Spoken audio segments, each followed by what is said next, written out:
what is your relationship status by virtue of whether the person is just a friend or a girlfriend or boyfriend or a fiancé or maybe just a live-in relationship or a spouse plays a huge role in what is the dasha or antardasha giving you, what are the karakas, what are the significators which are activated, and what are the overall results that you will get in your life. Please like my videos, please subscribe to my channel, and please press the bell icon so that you get to know when my latest video has come. And to learn more and to find a video relevant to you, please do check out my videos list. Hello, namaskar and adab to all my friends from your friend Astrology and Guide Irfan. Once more with you from your very own channel, Astro Assurance. Over a series of videos that we have been doing on finance and career and also related to the dashas and the antardashas, planets from planets. One of the series which is very intriguing, which is also which usually attracts a lot of viewership also, but a lot of questions, queries as well, is a topic of relationships. And today's topic is a topic requested by Pratisha and Saran. So thank you both of you for suggesting this topic. And one of the things that this couple, when they were talking to me, were asking me was the status at which certain areas of their life will be activated. So their query was, should we, because they are girlfriend, boyfriend now, should we announce our relationship? Should we keep it hidden? Should we marry? Or should we be in a live-in relationship? What will be very good for us? What will be an ideal relationship for us or better overall in terms of their relationship status, the stability and the overall results in their life? So today, while I answer them what according to their horoscopes would be good for them, so I'll not get into the details because that is more personal conversation. But I want to talk today about the status of your relationship and what it accrues in your life in terms of the results that you get. So is it better to just be friends, or is it better just to be girlfriend and boyfriend and carry on with your life for 2 years, 3 years, 4 years before you want to settle? Or is it better that we announce that we are a couple and that we should get engaged, but we marry later? Or is it better that you get straight away married and then will we get better results? So what, according to astrology, what is the status? What houses get activated? Where you will get better results? Where you have a chance of overall better potential, better prosperity, and even whether you will be able to give off your karmic debt, whether you will be able to live your karma, and even is there a chance at salvation or moksha itself. So let's deep dive in and see what are the results that we get when we are in a certain stage of a relationship or we are at a certain potential of a relationship where we're taking a relationship to. So let's start. If you are just friends, if you're just friends, so what happens when you're friends? There may be a little attraction, but you have not proposed to the person yet. You have not told the person, I really like you, and we should be in a stable relationship. We should be with seeing only each other. So you want to start seeing, but before that, there is a phase where you're attracted to the person and you're testing whether it's a short-term attraction. Is it an infatuation, and is there any reciprocity? So you want to also gauge that. So when you are starting off the relationship at that end, you are just friends with the person. So here your 11th house is activated because 11th house is also the house of your aspirations, what you wish for, what you desire, and attraction also starts from desire. And then the third house is activated because the third house is also a kama bhava, where there is a intimacy related attraction also, but this is also communication. You are communicating verbally and non-verbally. So the second house is more of language, spoken language. The third house is an oral communication where you're glancing at the person, you're looking at the person, so the person knows that you're looking at the person again and again regularly, or you're stealing glances, so the person knows that this person seems to be attracted towards me. So there is some communication, both verbal and social life, which is also getting connected because of the third house. So 11th house is your social life, friends. Third house is also attraction. Now the planets which get involved here and which get activated when in that phase phase, the friend's phase is Mercury. Mercury is the planet of friendship. But when you're just friends with people, your 12th house is also activated. Now, for example, when do your parents say you're wasting times? Parents will hardly tell you that you're wasting time with your spouse, or you're wasting time with your siblings, or you're wasting time at office, or you're wasting time at work. But your parents may tell you you're wasting your time with your friends. Your friends are good for nothing. What are you doing with them? So the 11th house is also getting activated because we spend a lot of time with friends, but how much does it come out of it? Maybe some entertainment, some chit chat, some gossiping, all that thing we do. So a lot of time goes there. So when we're just friends with people, the 11th house is activated, the third house is activated, Mercury is activated, but the 12th house of waste and excess is also activated.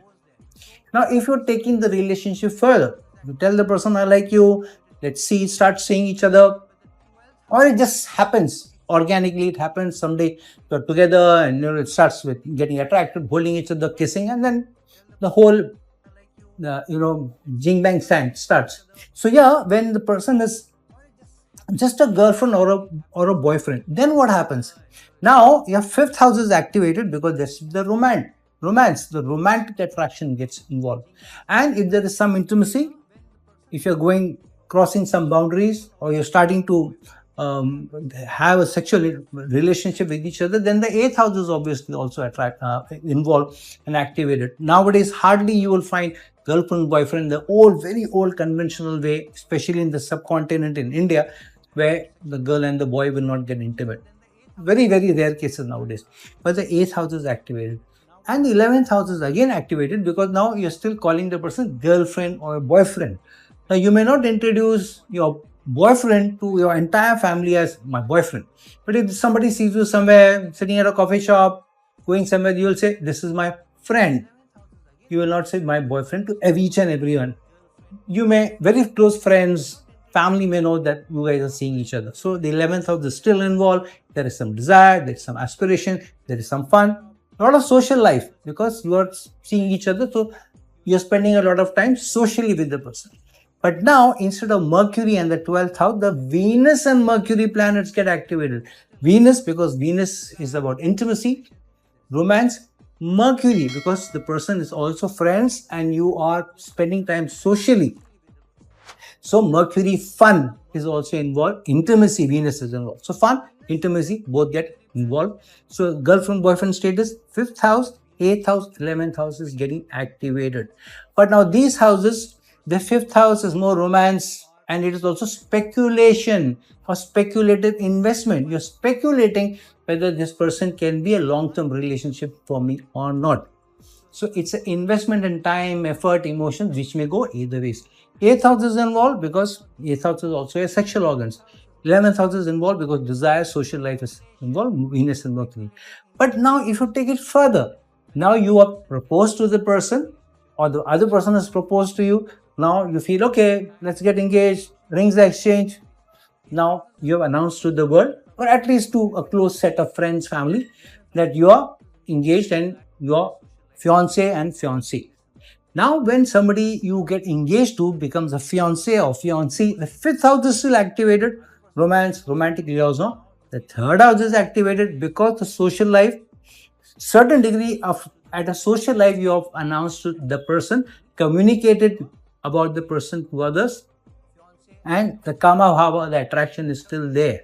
But now the 7th house is also activated because to at least some people you have acknowledged that I am with this person, and there is a certain one level of commitment which you have already done. You're not gone the entire hog, but you have committed that I'm going to be with you and I'm going to marry you.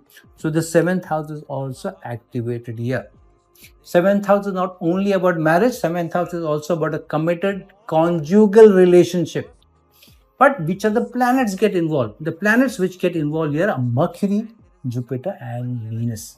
Why Mercury? Mercury because fun element is still there, attraction is there, but Jupiter gets involved here, especially from a woman's perspective, because now she has committed herself to the person. 7th house is getting activated. From a man's perspective, the Venus is also getting activated, and because intimacy is involved, love, affection, romance is involved, fun is involved.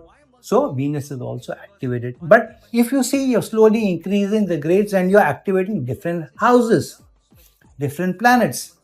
But if you are also looking at how you are going to take the relationship forward, so from being a fiance, fifth, third, and seventh house getting activated, and Mercury, Jupiter, and Venus getting activated, you move a step further. You say, okay, let's not get married, no engagement, let's start living in. So now different houses get activated from the fiancé or fiancé stage where you're getting engaged. So you're not getting engaged, you're living in, but you're living under the same roof. So yeah, the fifth house is getting activated. The seventh house is because you are committed to a person, you're living in with the person under the same roof. The seventh house is activated. The eighth house is also activated because of two reasons here.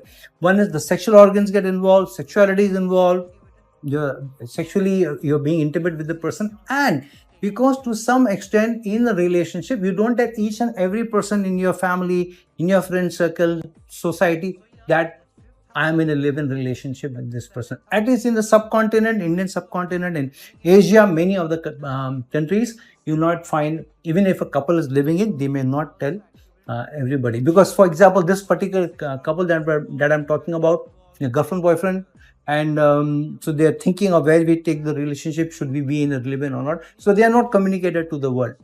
But here, now, the planets which get activated are Venus and Rahu. Venus is because you are living under the same roof, but without a social commitment. Socially, you're not committed. Religiously, you're not committed. Legally, you're not committed. So Venus, sexuality is involved, give and take is involved. But Rahu, unconventional relationship. Even in today's time, this relationship, live-in relationship, for the majority of the countries of the world, for example, most of the countries in Asia, most of the countries in Middle East, most of the countries in Africa, some countries in Europe may also, and a lot of Latin American countries may also see live-in as a non-conventional relationship, an irregular relationship. That's why Venus and Rahu get involved here when you are in the live-in relationship. So 5th, 7th, and 8th are getting involved. Now, 8th house is not a great house. 5th house is still speculative investment. 7th house is the house also of spouse, conjugal relationship, but it is not a very strong house from truly getting the overall benefits of life, and where the karma is getting involved, the karmic debt is involved, living the karmic life is involved. Till now, you have not lived the karmic life stage yet.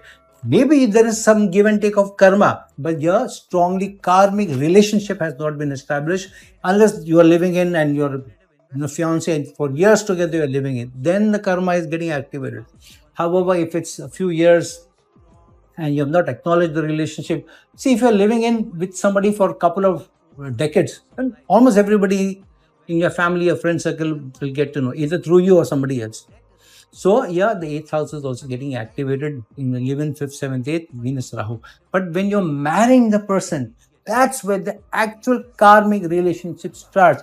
Even if the marriage is not long, but there is some karma involved because socially, societally, religiously, legally, now you're committing to the person, you're acknowledging to the world, even legally, that this is my spouse.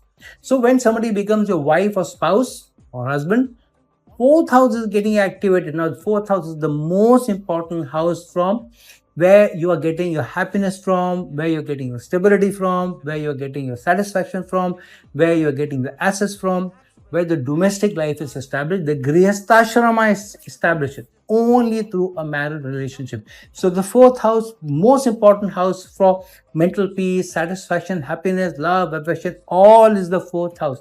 And if you're not in a domestic life, then the 4th house doesn't get activated. Now, when you're a child, the 2nd house is more important, and to a certain extent, the 4th house, because the 4th house is your mother's home where you're born, mother's lap also.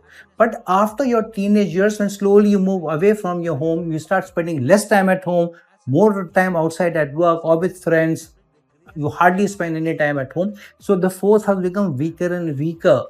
But when you get married, that's when the 4th house is the strongest, because now you're establishing the grihastha, the domestic life. So when you get married, the 4th house is activated. The 7th house, a marital relationship, conjugal relationship, it was activated. A true long-term stable relationship is activated. Eighth house is activated, sexuality, sexual relationship. The deepest that you know each other as a spouse is not just by intimate relationship, but living in under the same roof and committing to everybody. So the sexuality, the sexual organs is most activated, or the depth of the relationship is also activated. That's why the eighth house is activated.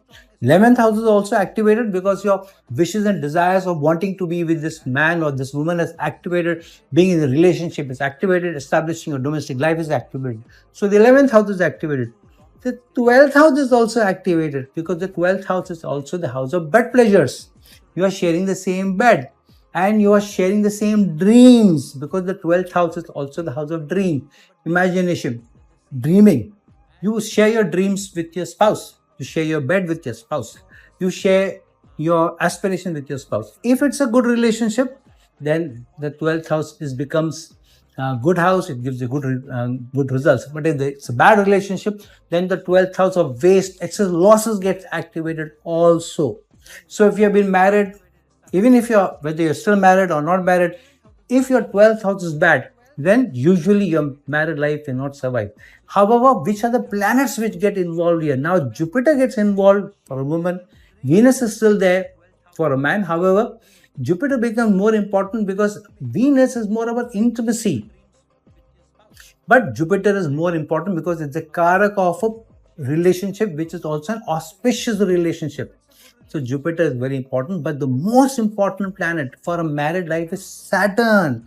And many of us, we don't discuss this. Why Saturn? Because Saturn is the only planet which gets exalted in the 7th house in the Libra sign. Because Saturn is commitment, but Saturn is also rules and regulation, conventions, boundaries. When you are married to somebody, you have to respect the boundaries of the relationship. You can't be seeing other people also. You can't be sleeping in somebody else's house. Your spouse would want you, if you're in the same city, you better come home, you sleep in the same bed as me, or sleep on the sofa outside, but you are in the same house. You may go and spend time with your friends, you will come home to sleep. Saturn is very, very important for a stable, good relationship. Very rarely, if you have a bad Saturn doesn't allow you to be in a long-term stable relationship. But if you want to improve your Saturn, what is the thing you do? If you want to improve your Saturn, if you have a bad Saturn, get stability in your life. The most stable relationship in your life comes when you have established gresta ashrama. The 4th house is activated. If you have been married, you divorce, you move away, you weaken your 4th house. But if you get married and you are stable, you are in a committed relationship, you follow the rules and conventions, you are dutiful to each other, then Saturn is activated and Saturn is strengthened. And the best service also comes from serving each other in a conjugal, in a marital relationship first, before you serve others. How can you not serve your own family, own home? Within your home, you're not serving, but trying to serve people outside. So serving in the home is where Saturn gets exalted in the 7th house in Libra. And that's why Saturn is the most important planet for which is getting activated, which gives stability, which gives you assets, which gives you peace, harmony, which also is the karak of karma. Remember, Saturn is the biggest karak of karma because the 12th house is getting activated, but which is the karak of the 12th house? Which is the karak of the dusthana? Saturn. To strengthen your Saturn, then what happens? 6th house, competition, fights, anger, aggression, that calms down. You become calm. You are calm in your own peaceful mind. 8th house of sudden upheavals, ups and downs, people backstabbing you, not knowing where the problem is coming, court cases, all that. Again, Saturn takes care of it. Saturn is the karaka of the dusthana in the 8th house. Saturn is the best planet which gives you the best results in the 8th house. And Saturn is the karaka of the 12th house. If you see the planet which is furthest away from the center of the solar system is Saturn. Saturn is the outermost planet. That's why Saturn is the karak of the 12th house. The 12th house is the strongest house of moksha. Now, if you see which are the houses which are getting activated when you get married, 4th house, 7th house, 8th house, 11th, 12th. So 3 moksha bhavas, 4th, 8th and 12th, all get activated only when you get married. So the strongest karaka of moksha, if you want to move towards moksha, you want to spiritually elevate yourself, escape this dull and trap circle of life, then moksha becomes important. But moksha doesn't come to you unless you are activating the fourth house. You are strengthening Saturn, you are strengthening the Grihastha Ashrama. Remember, without establishing the Grihastha Ashrama, other ashramas won't get strengthened. Very, very difficult to get moksha. If you look at all the major religions of the world, look at Christianity, look at Islam, look at Hinduism, even if you look at Sikh religion and others, every religious book will tell you that you need to establish the home. The domestic home is important, family is important, rules and regulations are important, and most of the religious books also will tell the woman, serve the man. The vows of Christianity, when you're exchanging your vows, the vow given to the woman which she has to take is to serve or be obedient and to follow the man or whatever. Now, I'm not saying that everybody needs to do this or this is my belief system, but I'm just telling you from a religious point of view, from the Shastra's point of view, from what the astrological books say, what the sages have said this, being dutiful to each other as a spouse is most important. Establishing the Grihastha Ashrama is most important. Without 4th, 8th and the 12th house getting activated, you will not get moksha. And with being in the relationship, 4th and 7th, 2 Kendra houses are getting activated.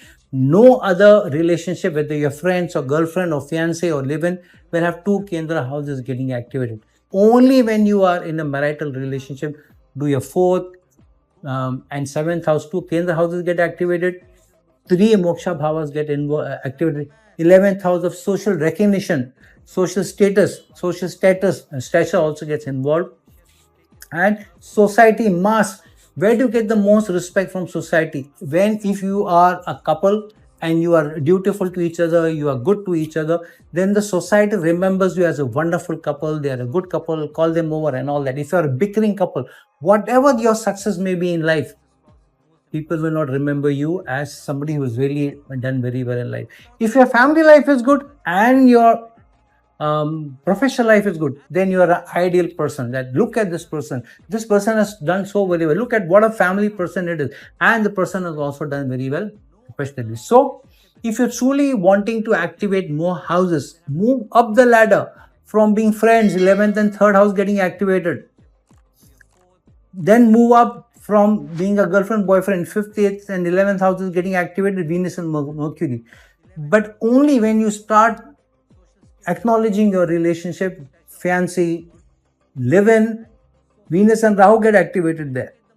But if you are getting married to the person and if you are acknowledging the relationship, only then and establishing the Grihastha Ashrama, assets, money, fame, prosperity all come. Now, all relationships are not great. However, if you remain in a relationship, even if it's the 2nd or 3rd relationship, but if you remain in a relationship and if you're in a stable relationship for a long period of time and you want to be in the relationship for a long period of time, then you will find that stability comes to you, peace of mind comes to you, a regularity comes to you also. I have seen couples who have a very strong Saturn because of which they don't divorce. Sometimes their relationship may not be great. They may not be friends, but bound by duty, bound by strong boundaries, they still keep the Saturn activated. And also the other thing, if you see, in a relationship where the mother and father are together, the children also do comparatively better. If you see the data which from the Western countries comes in, a single mother, single parent will not have children who do very well. And the biggest challenges which come in a child's life, where most of the children who are in jail and who have not done well for themselves, girls have become unwed mothers, are from single parents, especially when single mother is involved. So anyways, different problems in different societies. But if you truly want to strengthen your life, want to get good results, assets, peace, harmony, moksha, everything, marriage is the best way to go. Stable relationship is the best way to go. So friends, like this video, share this video, and if you're looking for a personal consultation from me, please reach out to me at the link given below. Until some other time, some other video, this is your friend Astrology and Guide, Fiancé signing off. Ciao.